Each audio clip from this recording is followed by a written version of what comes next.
Bismillah ar-Rahman ar-Rahim. In the name of Allah, most gracious, most merciful. Becoming Muslim. Mrs. Silsia Mahmouda Kanoli from Australia. Why I embraced Islam. First and foremost, I would say it was because fundamentally I had always been a Muslim without being aware of it.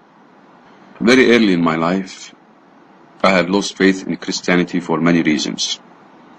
The major one being that whenever I questioned any Christian, whether it was a person belonging to the so-called holy orders or a layman, regarding any point that puzzled me in regard to the church teachings, I invariably received the monotonous answer, "You must not question the teachings of the church, you must have faith."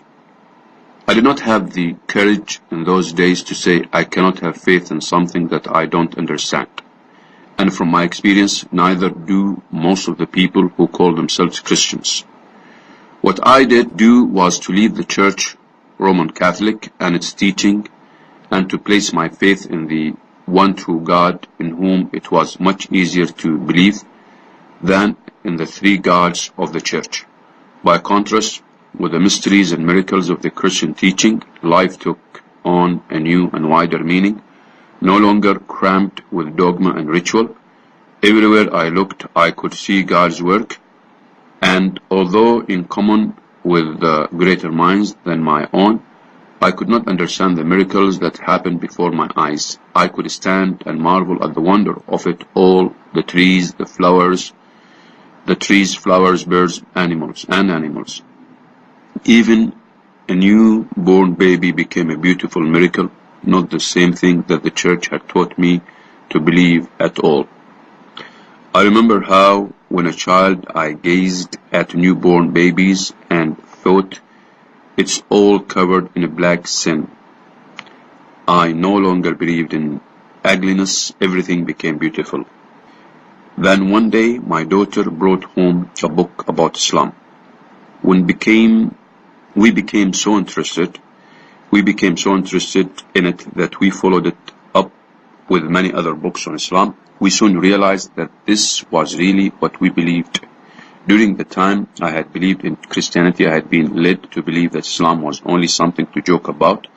Thus, all that I then read was a revelation to me. After a while, I looked up some Muslims and questioned them on some of the points that were not quite clear to me. Here again, there was yet another revelation.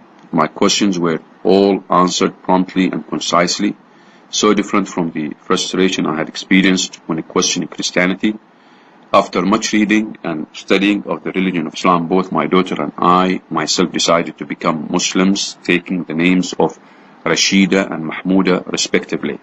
If I were asked what impressed me most in the religion of Islam, I would probably say the prayers, because prayers in Christianity are used wholly in begging God through Jesus Christ to grant worldly favors, whereas in Islam they are used to give praise and thanks to Almighty God for all His blessings, since He knows what is necessary for our welfare and grants us what we need without our asking it.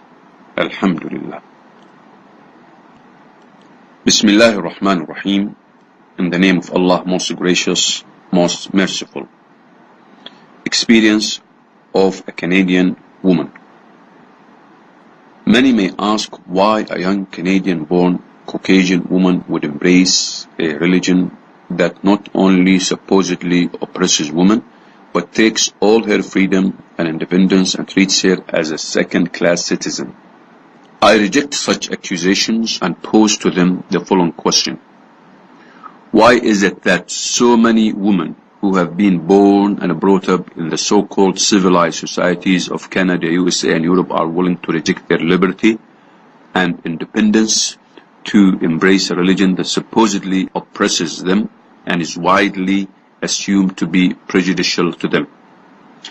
As a Canadian revert to Islam, I can only present my personal experience and reasons for rejecting the freedom that women claim to have in this society in favor of the only religion that truly liberates women by giving us a status and position which is completely unique when compared to non-Muslim counterparts.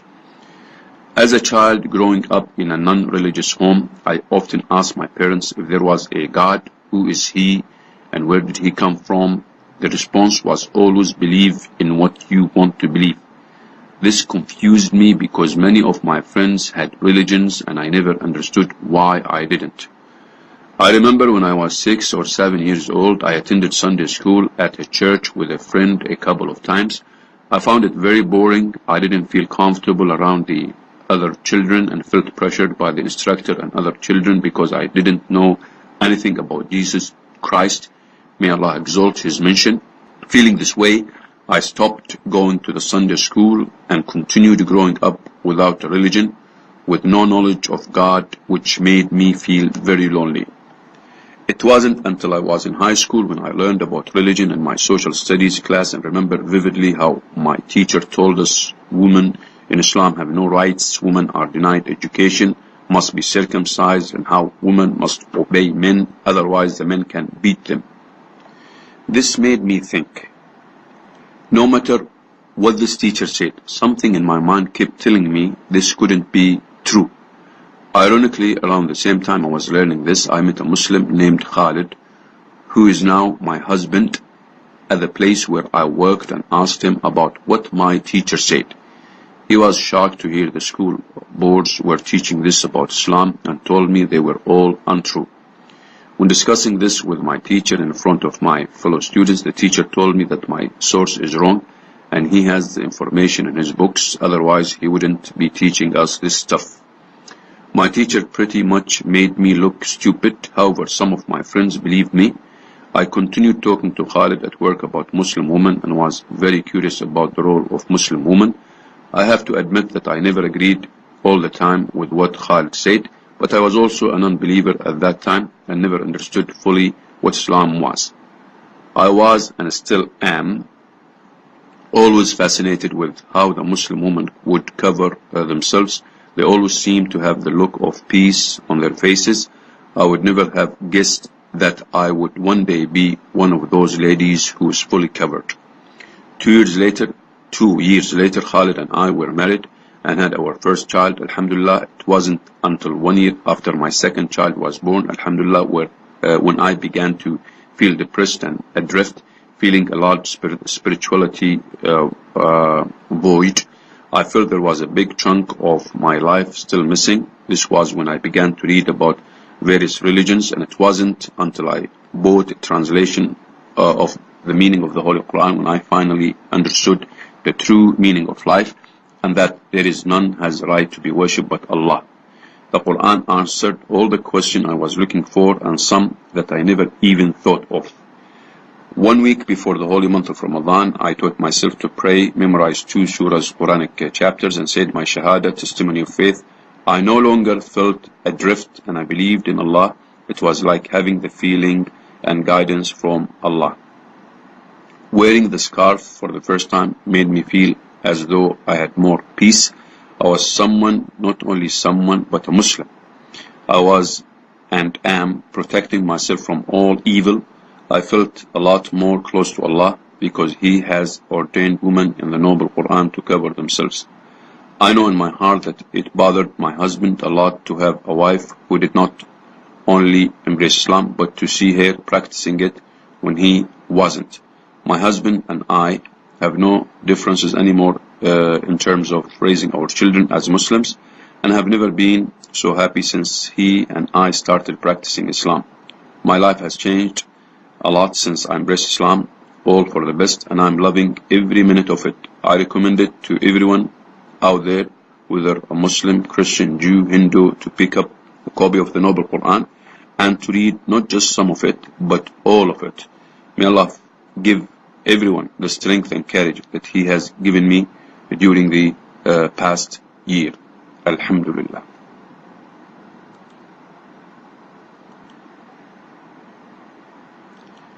Bismillah ar-Rahman ar-Rahim, in the name of Allah, most gracious, most merciful. A German lady converts to Islam. Title: Shortly after I was born in 1934, it became a fashion in Germany to quit membership of the church, Catholic or Protestant, and become got to glow big, which means a believing in God, but actually signifies rather the contrary. In fact, when I was about 7 years old, an elder girl told me that there was no God at all, and as she seemed to me quite an authentic person, and I had just learned that also Santa Claus is only an invention for children, turned all my interest towards this world, yet the word at that time was far more being easily understandable for young people. There were bombs, day after day. There was father who could come only now and then for just one day, and a mother who knitted gloves and socks for our poor soldiers. There was a big house in the neighborhood which was turned into a hospital for the wounded. When that was over, there were strange people who took away our house, and American war films started coming, in which melted my heart. I was unable to judge who was right and who was wrong, and everything looked cruel and senseless to me. There were 1,000 whys to which nobody could give a satisfactory answer. I started to be on the outlook for God, yet hard though I tried, I could neither find him in Catholicism, nor Protestantism, nor with Jehovah's Witnesses. The road nearer to God in these religions was barred for me through the fact that all of them had doctrines in which to believe I found impossible, and injunctions to follow which strictly seemed to me impracticable. And how could I accept a faith in which I knew from the very outset that I would be tortured by self-accusation for my own imperfection? It is still a miracle for me that of all girls I was the one to meet a young European who had already embraced Islam 7 years before. The very first time we met, I happened to inquire about his religion, and when I learned that it was Islam, I asked him to tell me more about it.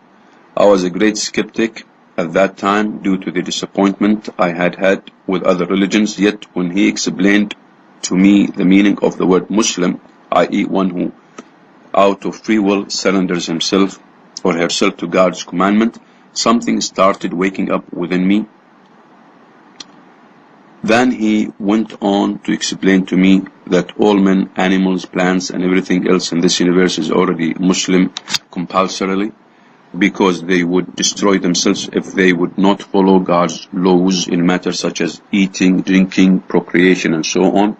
Man alone, so he said, is in a position to accept Islam also spiritually, apart from the material sphere, where he practically does not have a free choice, but has to follow his inborn urges as animals and plants.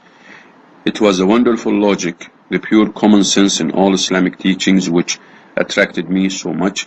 In the first few fundamental doctrines, about which I learned as much as in the books I read in the following years, small below the stock of unbiased Islamic literature in German language is. Apart from the help of the young Muslim, he now is my husband, who never got tired of explaining things to me and answering all my questions. Muhammad Asad's book, The Road to Mecca, made me understand the deep meaning behind all Islamic injunctions, and thus helped me most while I was on my way to become a Muslima. Fatima Hireen from Yes, I Converted to Islam, and Here Why, by Muhammad Hanif Shahid. Alhamdulillah.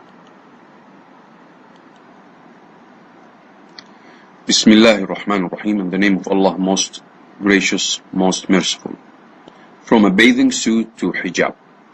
Sumaya was educated in a convent, and as a teenager worked as a model and in cocktail lounges. Growing up in Ireland and Britain, she tried drugs and liquor and supported alcoholic and sometimes abusive parents.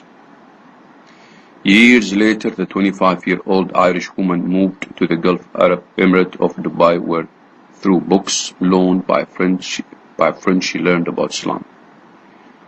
I would go to the beach in my bathing suit and listen to the Quran on my Walkman, she said. One day I was going to the beach in a taxi driven by a Pakistani who had Quran on the radio. I got there and put one foot on the ground to get out.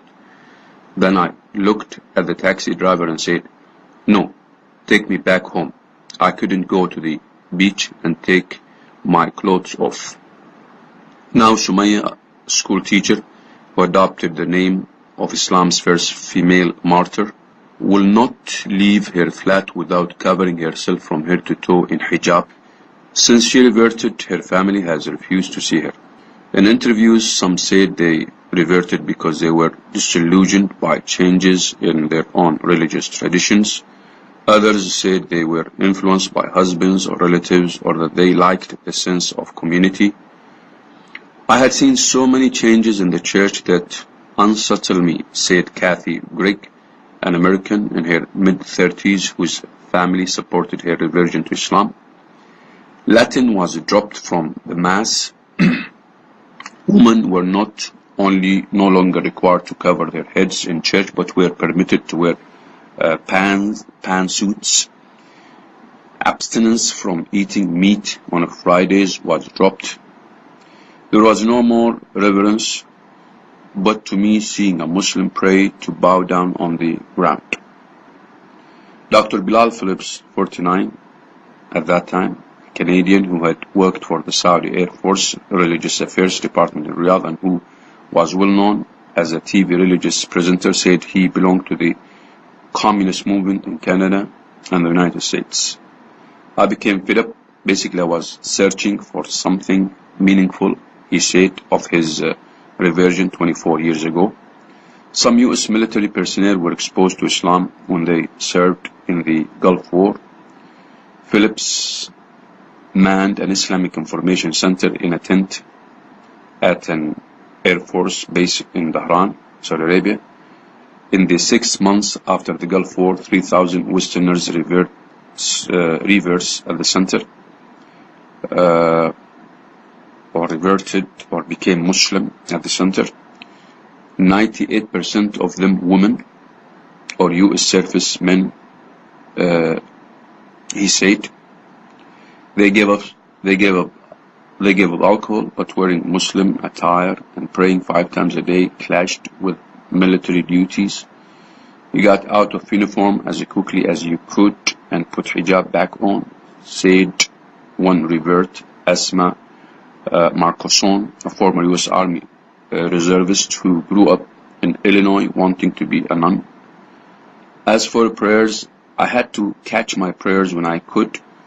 An organization called Muslim Members of the Military has now been set up in Washington to tackle such issues as prayer timings and wearing the hijab. Marcuson said that when she arrived in Saudi Arabia in 1990, she had strange ideas about Muslims. There was this chop business, she said, referring to amputations as Islamic punishment for crimes. And then, what about all this harem stuff? She now lives in Bahrain, one of 2 wives of a Saudi man. Marcuson gave up figure skating after she reverted. Others stopped wearing cosmetics and bathing suits. Jumana Sharp, British woman who is the second wife of a UAE national, lost her business. Putting on hijab has been difficult for me. I had my own beauty salon and it did cause a stir with my mostly Western clients, she said. Westerners who reverted say the hardest part is not the change in lifestyle, but alienation from family and friends or discrimination when they return home wearing hijab. Some women say they have had objects thrown at them.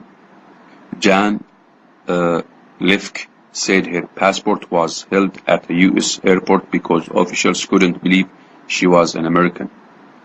My mother told me I was going to hell when I told her I reverted, Marcuson said.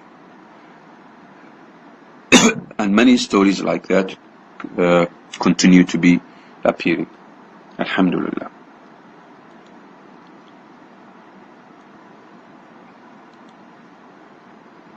Bismillah ar-Rahman ar-Rahim. In the name of Allah, most gracious, most merciful. Mom, I've decided I want to follow Allah. Western women are turning to Islam in rapidly increasing numbers. K. Jardine discovers why they are so keen to become Muslims. Bullying, depression, and insomnia made Kimberly McRindle's teenage years particularly difficult. Bullying, depression, and insomnia made Kimberly McRindle's teenage years particularly difficult. Taunts from classmates about her weight and how she looked left the 19-year-old students feeling like she didn't really fit in, and always searching for something that would make her feel happy, that would make her feel she belonged. McRindle, from a family of atheists, did not encounter religion until she began religious studies at high school in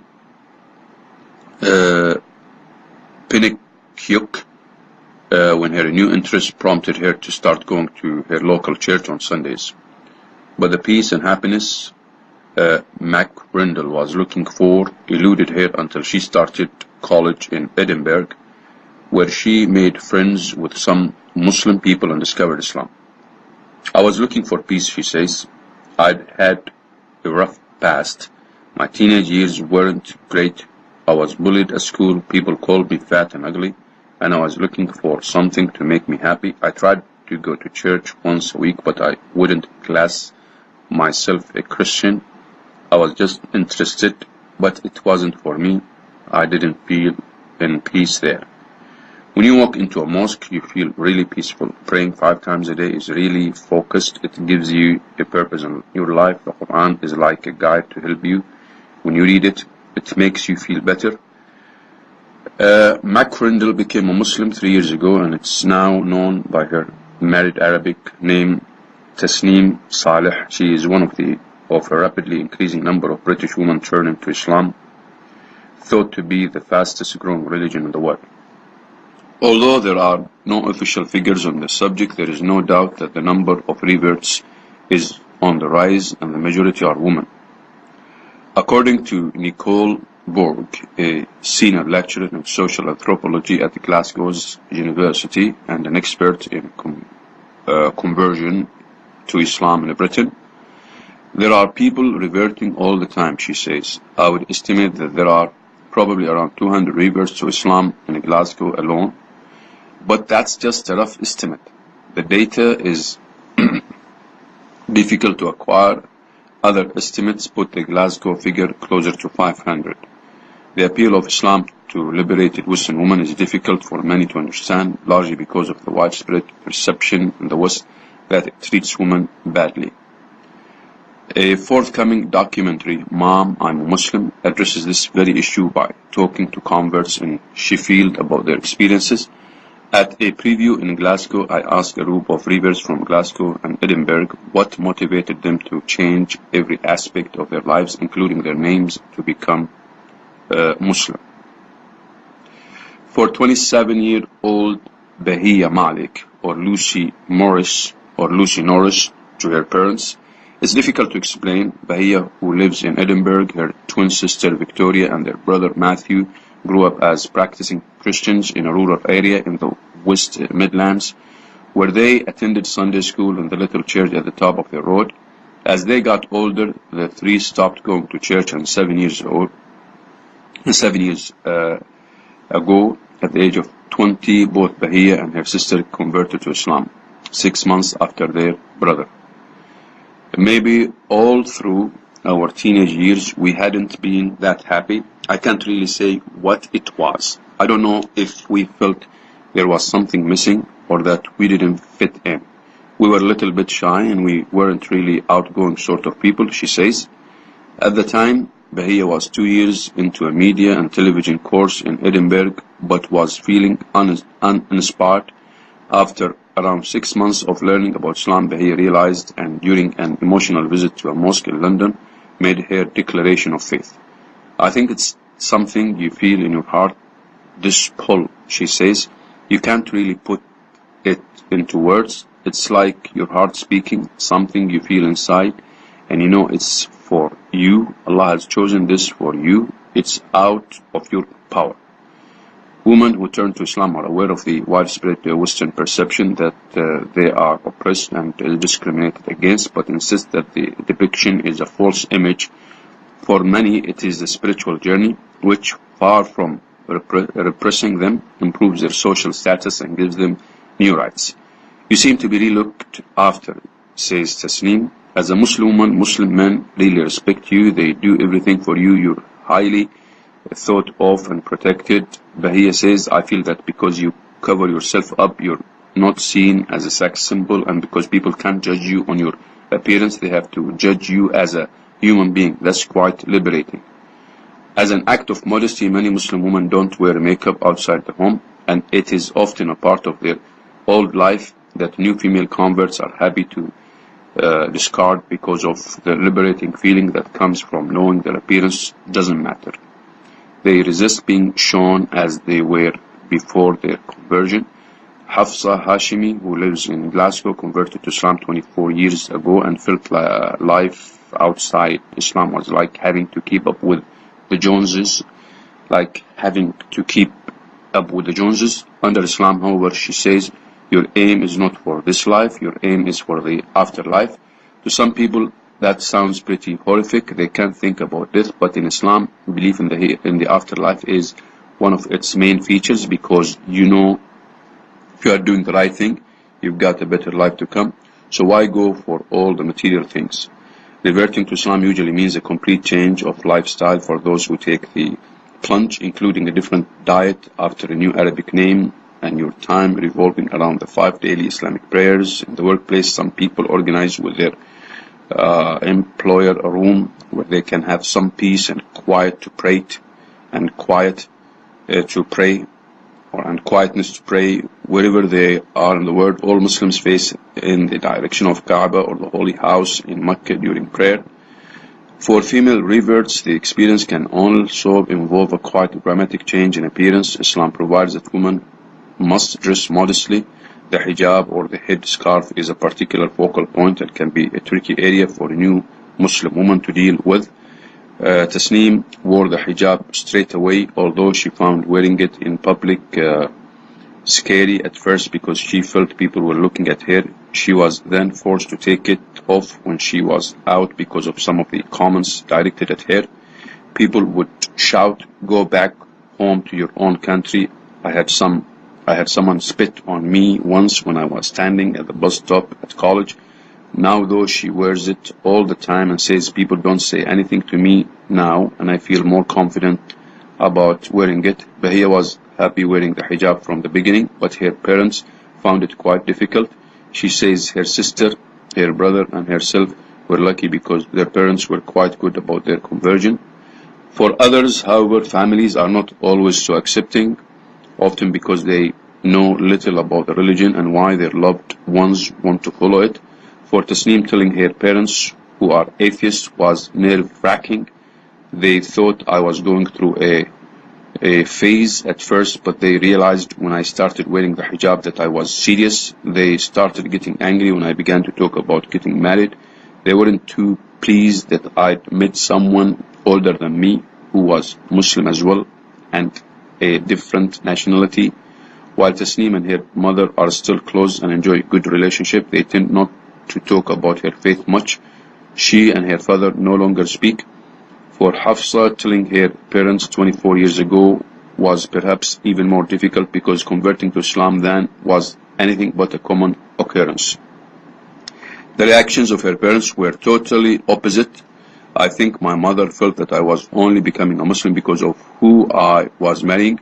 But that wasn't the case because I had been introduced to Islam about 4 years previously, although I didn't revert until I got married. It took her practically her whole life to go over it. When we got married, my mom said, "If you're happy, I'm happy." But obviously she wasn't. My dad said it and he meant it. That was the difference between them. Tasneem has been married to Sabir, who is Sudanese, for 2 years, and says she has never been happier. I met my husband at college and it seemed like the right thing to do. I was teaching him English and he was talking to me about Islam and we just fell in love. She says Bahiya's husband, Sharafuddin, is also a convert, formerly known as Cameron. They have 2 children aged 2 and 4. For Tasneem, Bahiya and Hafsa, life revolves around the 5 daily prayers. They cannot eat certain foods or drink alcohol, but the women say they miss nothing from the days before they converted to Islam. Islam is enough for me, says Bahiya. You don't need anything else once you've found it. Becoming Muslim has provided Tasneem with the happiness and belonging she was looking for. It's a complete change in your attitude, behavior, and the way you think. She says, I am now more confident, happy, and satisfied. I've achieved the fulfillment I was looking for. Alhamdulillah.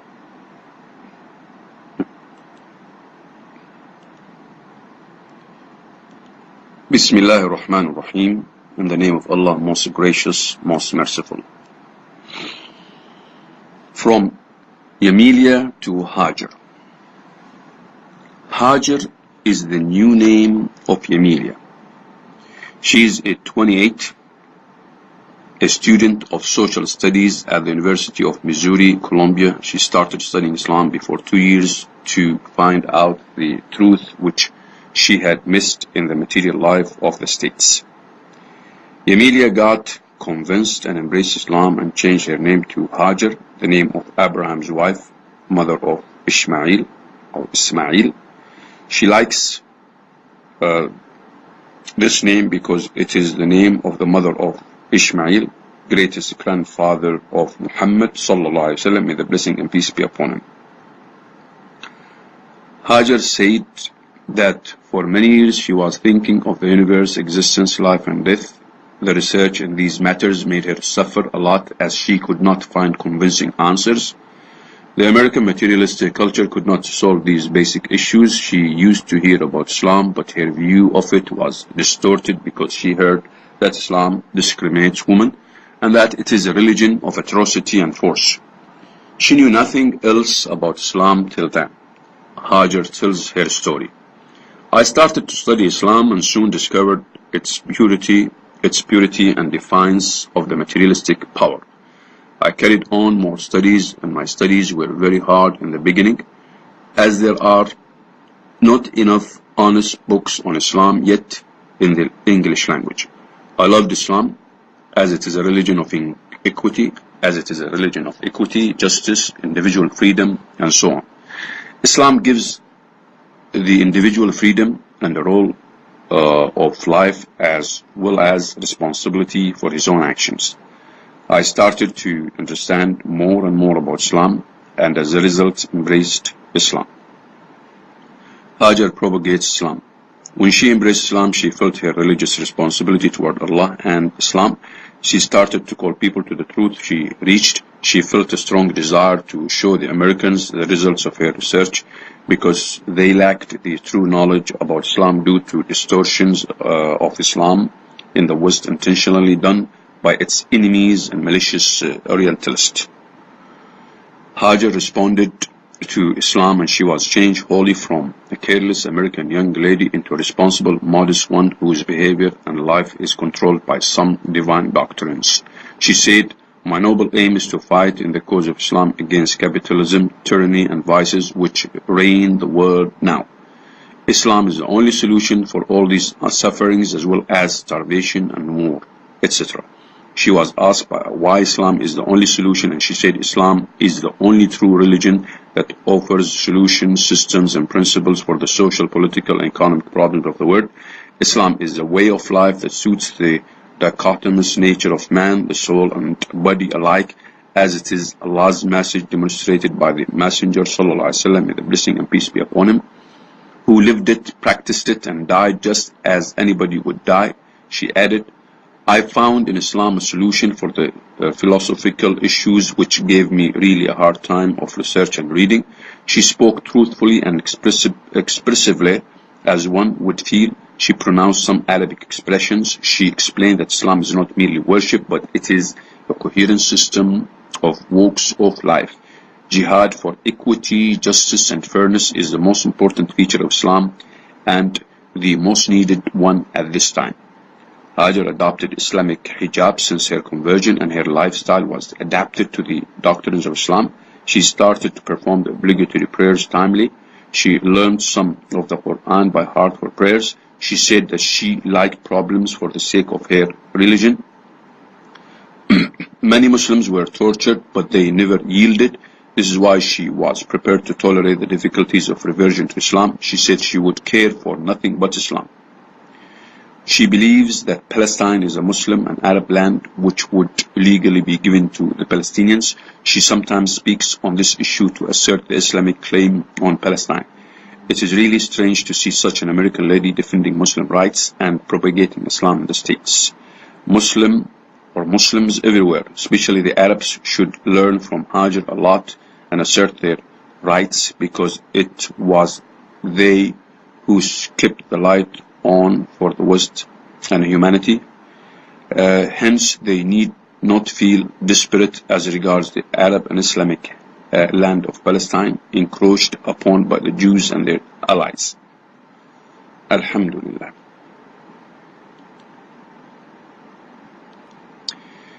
Bismillah ar-Rahman ar-Rahim. In the name of Allah, most gracious, most merciful. Tina, becoming Muslim. Both my husband and I converted to Islam. I converted during Ramadan last year and my husband shortly after. The thing that drew me to Islam was the hijab and loose clothing of the Muslim woman. We both did research by internet and then read a hadith. I was totally convinced. I went to a masjid for my first time. A sister there greeted me and gave me my first hijab, which I will cherish always. I watched on as others prayed, too scared that if I participated I might offend someone, but not realizing that they would soon become my brothers and sisters in Islam. Alhamdulillah. After I converted, I did not wear hijab right away.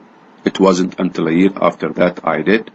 I found the right one to fit my head and also the right spot in my heart to wear it.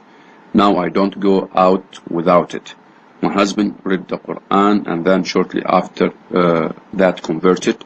Myself, I am from a Canadian and Anglican background, and my husband never joined his Christian church, Presbyterian. Our parents are dealing with it slowly. I've never had any bad experience when converting to Islam. I hope that by wearing hijab that I will prompt someone to research it too. I've met wonderful people in my walk in Islam and will continue to pray to Allah for the wonderful thing He has bestowed upon us. Alhamdulillah. Peace, Sister Tina.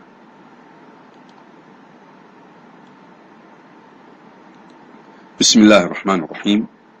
In the name of Allah, most gracious, most merciful. Fatima Limburg from South Africa. Published by Jam'iyatul Ulama, Volume 3, Number 4. I am Fatima Limburg, a white Muslim woman converted to Islam in 1995. I'm very proud to say I'm a Muslim, but if it was not for my son, I would never have been a Muslim. For me, it was a hard and long struggle because it cost me my job, friends and family. My life before Islam. I was a very pious Christian who went to the Pentecostal churches. I used to collect the street children and take them to the church and Sunday school. My life consisted only of reading and studying the Bible until my son told me about Islam. My son came home one day and said, "Mommy, why don't you become a Muslim?" I was shocked at the very idea and said, never. He said, Mommy, Islam is such a pure and clean religion. They pray 5 times a day. That is when I decided to read the books and the translation of the noble Quran. The more I read the Quran, the more I was convinced that Islam was for me. I turned to Allah and finally I found peace and tranquility. I hid it from my family until one day I decided to phone my brother and tell him I was now a Muslim. My brother was so shocked because we were very devoted and pious Christians and I was the only one to be converted to Islam. My family phoned me about a year ago and told me never to contact them again as I now was no longer their sister. I love my family very much and miss them, but I know one day we will meet again, inshallah. I was so happy when I received my Muslim identity card that I felt like standing on the rooftops and shouting out to the world that I'm a Muslim. I lost my family, but gained a new family in Islam. My new family, the Muslims, were so wonderful, I cannot express it. I would like to make special mention of my appreciation to the Fakhruddin family of Prince Edward Saint. I love you who treated me as if I was part of the family. May Allah reward you all.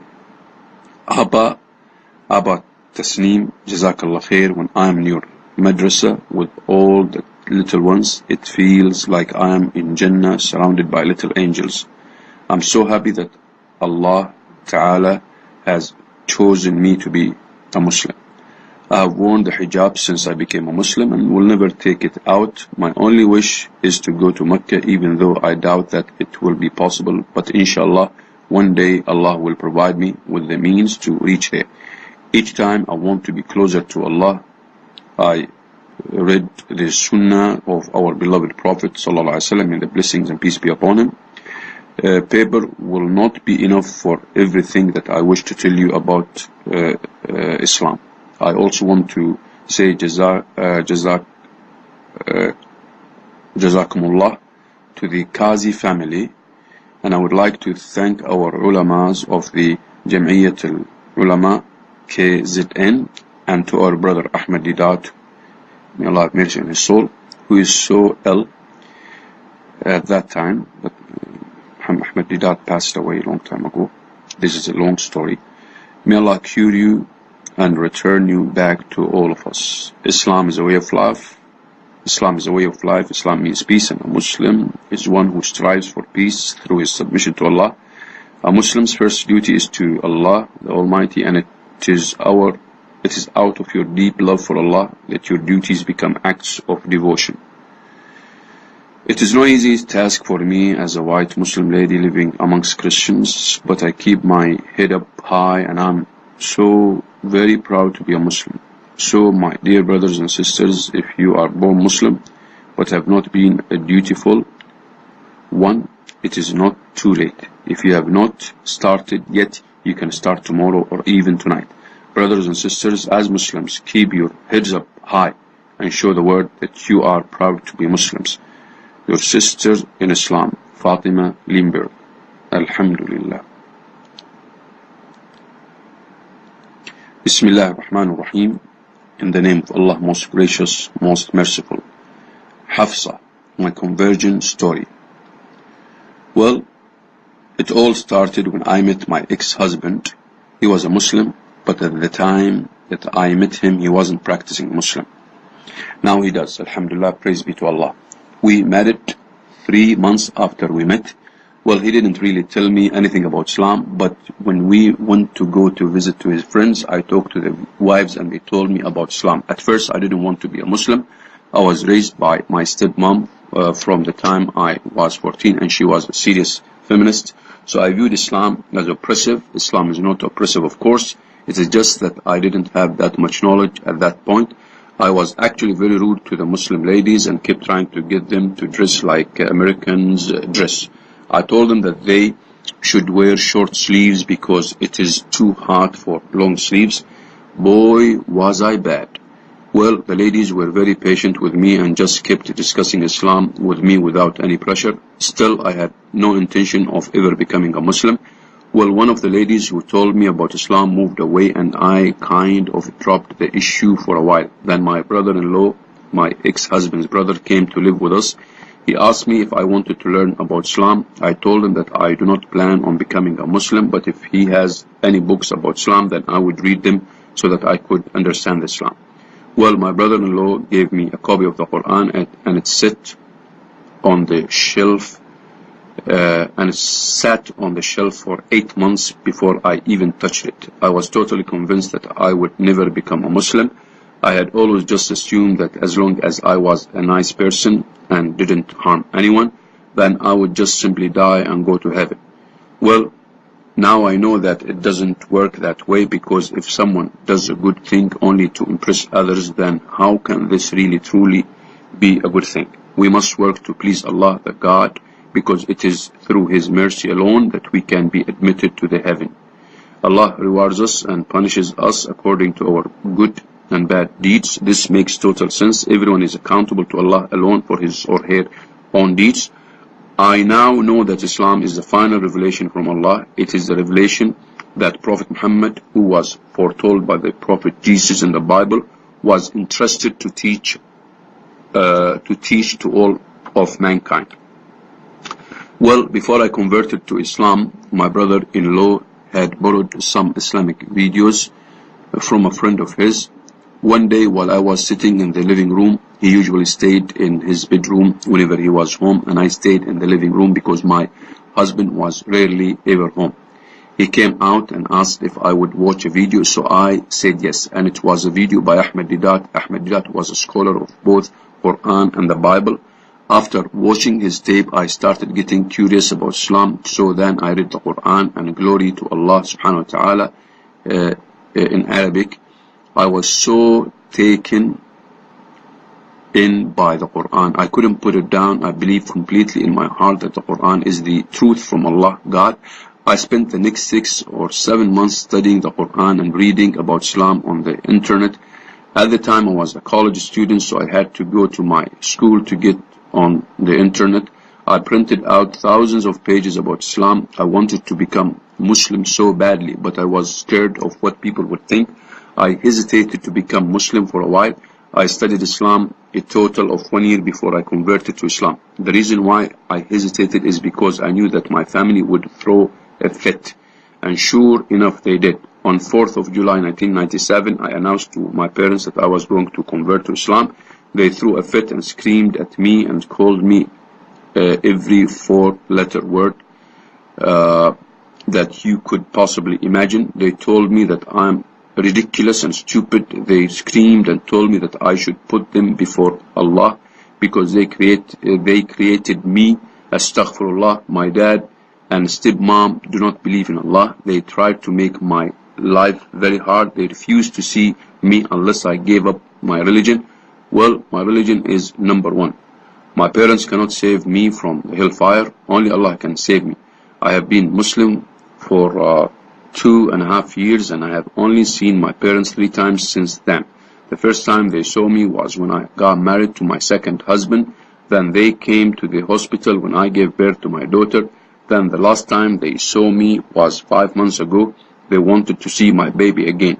Well, I can tell you that most parents do eventually accept the idea. As a matter of fact, my dad and the stepmom are starting to communicate with me again, and they did come to my house for dinner recently. They are not crazy about the idea of me being Muslim, but they are getting used to it. On the other hand, my real mom is totally cool about me being Muslim. She is a Christian, and I think that is why she accepts that I'm a Muslim. When I became Muslim, I talked with my mom and explained to her that Muslims believe in God and that we believe in Jesus as the messenger of God rather than as a son of God. I also told her about the Prophet Muhammad. I explained to her that the Prophet Muhammad was the great-grandson of the Prophet Abraham. I showed her many verses of the Quran, especially the verses which show scientific proof that the Quran is truth. My mom was actually happy for me. I showed her many verses of the Quran, including the following verses. Have not those who disbelieve know that the heavens and the earth were joined together as one united piece? Then we parted them, and we have made from water every living thing. Will they not then believe? And we have placed on the earth firm mountains, lest it should shake with them, and we place therein broad highways for them to pass through, that they may be guided. And we have made the heaven a roof, safe and well guarded, yet they turn away from its signs, i.e. sun, moon, winds, clouds. And He it is who has created the night and the day, and the sun and the moon, each in an orbit floating.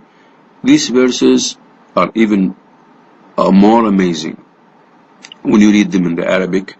Arabic is the original language of the Quran. The Quran has the English and the Arabic side by side so that a person can refer to the original text.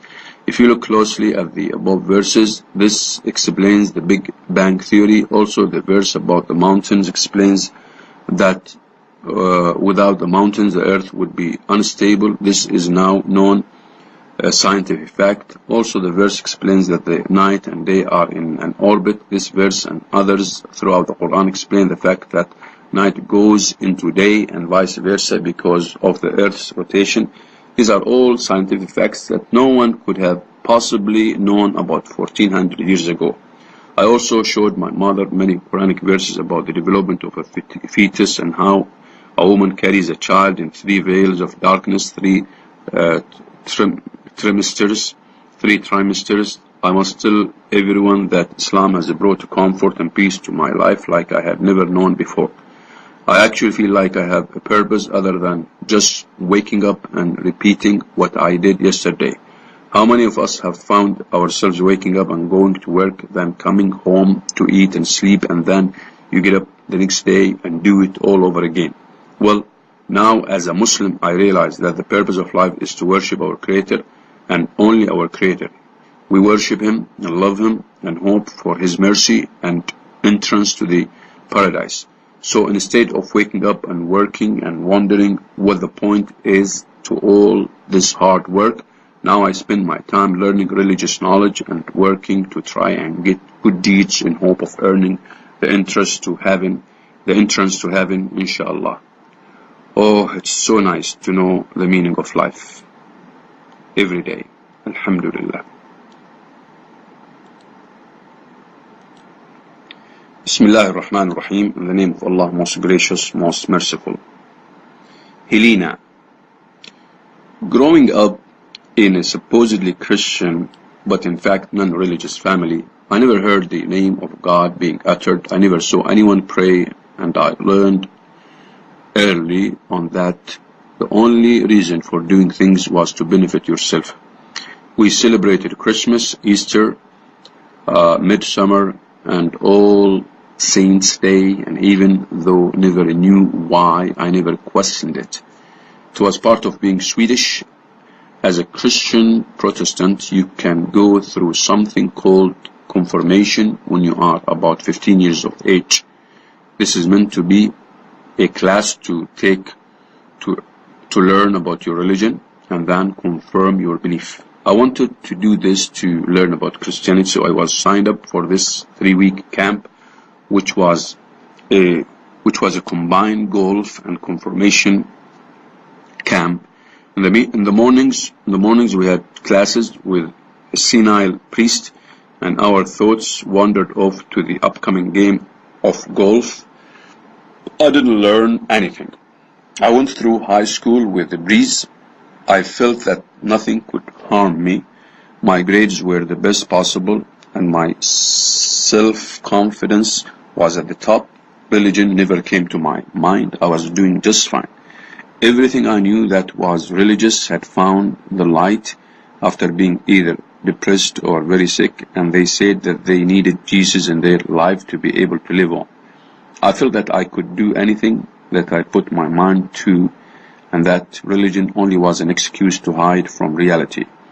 In college, I started thinking about the meaning of life. I had a hard time accepting any religion because of all the wars and problems relating to them.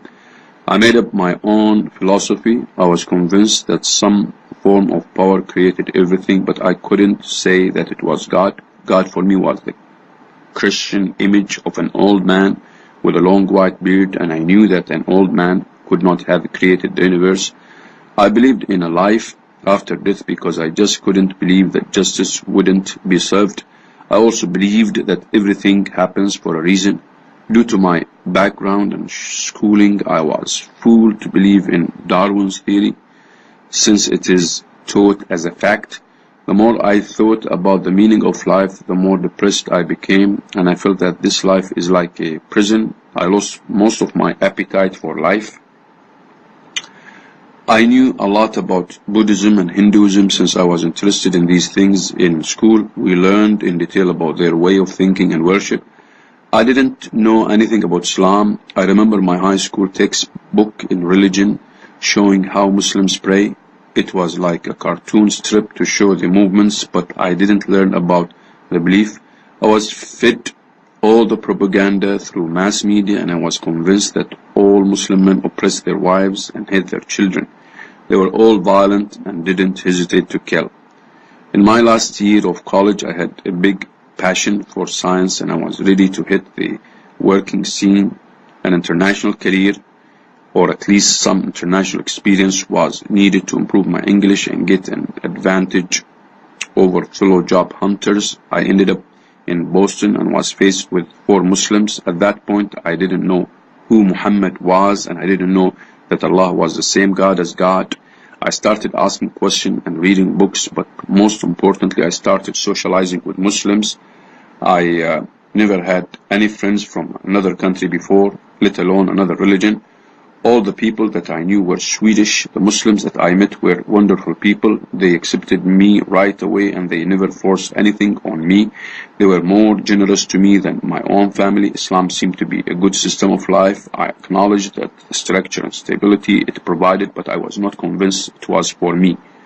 One of my problems was that science contradicted religion, at least from what I knew about Christianity. I read the book, the Bible, the Quran, and Science by Maurice Bucaille, and all of my scientific questions were answered. Here was a religion that was in line with modern science. I felt excited, but it was still not in my heart. I had a period of brainstorming when I was thinking over all the new things I learned. I felt my heart softening, and I tried to imagine a life as a Muslim. I saw a humble life full of honesty, generosity, stability, peace, respect, and kindness. Most of all, I saw a life with a meaning. I knew I had to let go of my ego and humble myself before something much more powerful than myself. Twice I was asked the question, what is stopping you from becoming Muslim? The first time I panicked and my brain was blocked. The second time I thought for a while to come up with any excuse. There was none, so I said the Shahada, Alhamdulillah. There was none, so I said there was none, so I said the Shahada, Alhamdulillah. Love, Helena.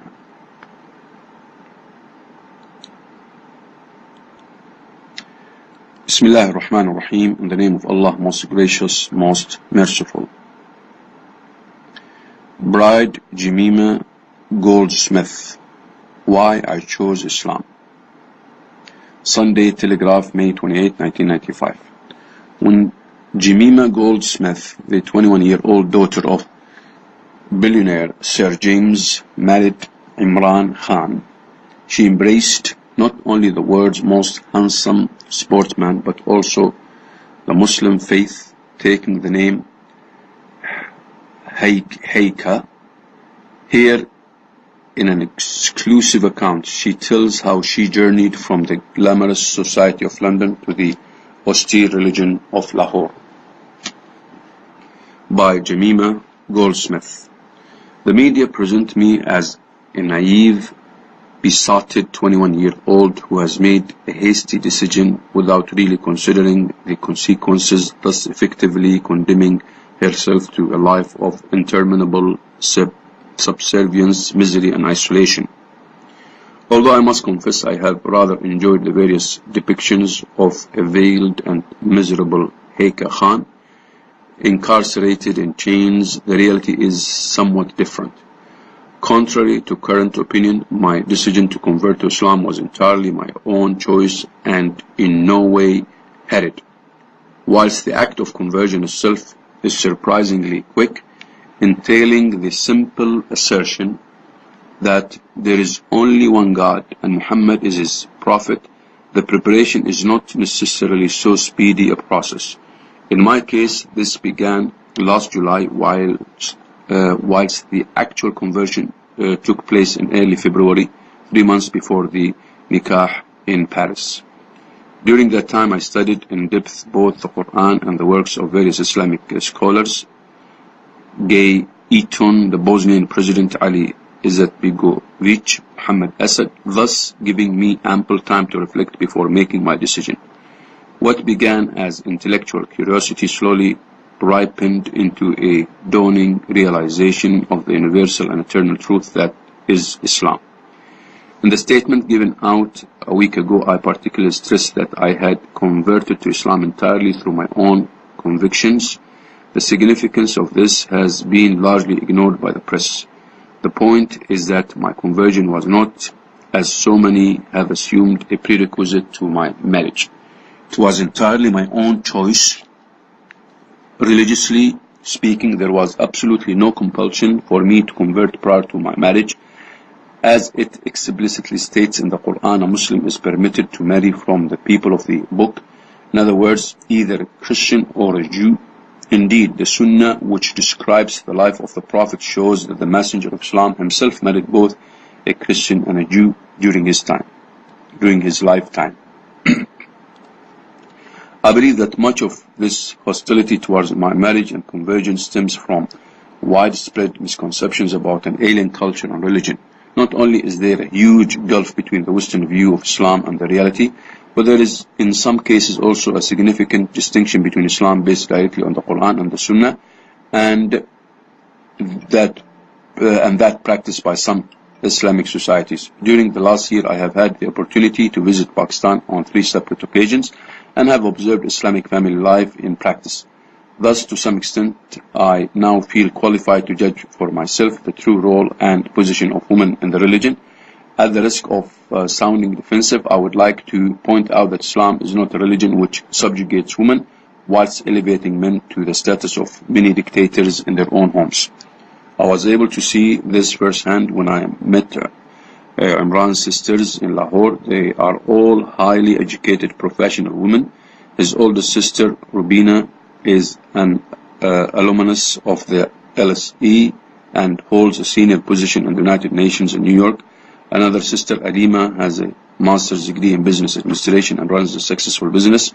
Uzma is a highly qualified surgeon working in a Lahore hospital, whilst Rani is a university graduate who coordinates charity work. They can hardly be seen as women in chains dominated by tyrannical husbands. On the contrary, they are strong-minded, independent women, yet at the same time they remain deeply committed both to their families and their religion. Thus, I was able to see in theory and in practice how Islam promotes the essential notion of the family unit without subjugating its female members. I am nevertheless fully aware that women are sometimes exploited and oppressed in Islamic societies, as in other parts of the world. Judging by some of the articles which have appeared in the press, it would seem that the Western woman's happiness hinges largely upon her access to nightclubs, alcohol, and revealing clothes, and the absence of such apparent freedom to luxuries in Islamic societies is seen as an infringement of her basic rights. However, as we all know, such superficialities have very little to do with true happiness. Besides, without in any way wishing to disparage the culture of the Western world into which I was born, I am more than willing to forego the transient pleasures derived from alcohol and nightclubs. And as for the clothes I will be wearing, I find the traditional shalwar, kameez, tunic and trousers worn by most Pakistani women far more elegant and feminine than anything in my wardrobe. Finally, it seems futile to speculate on my chances of marital success. Marriage, as Imran's father has been quoted as saying, is indeed a gamble. However, when I see that in a society based on family's life, the divorce rate is just a fraction of that in European or American society, I cannot see that my chances of success are any less than if I had chosen to marry a Westerner. I'm all too aware of the enormous task of adapting to a new and radically different culture, but with the love of my husband and the support of his family, I look forward to the challenge wholeheartedly and would like to feel that people wish me well. Whilst I do appreciate the genuine concerns of many, I must confess to feeling somewhat bewildered by all of the commotion. Alhamdulillah.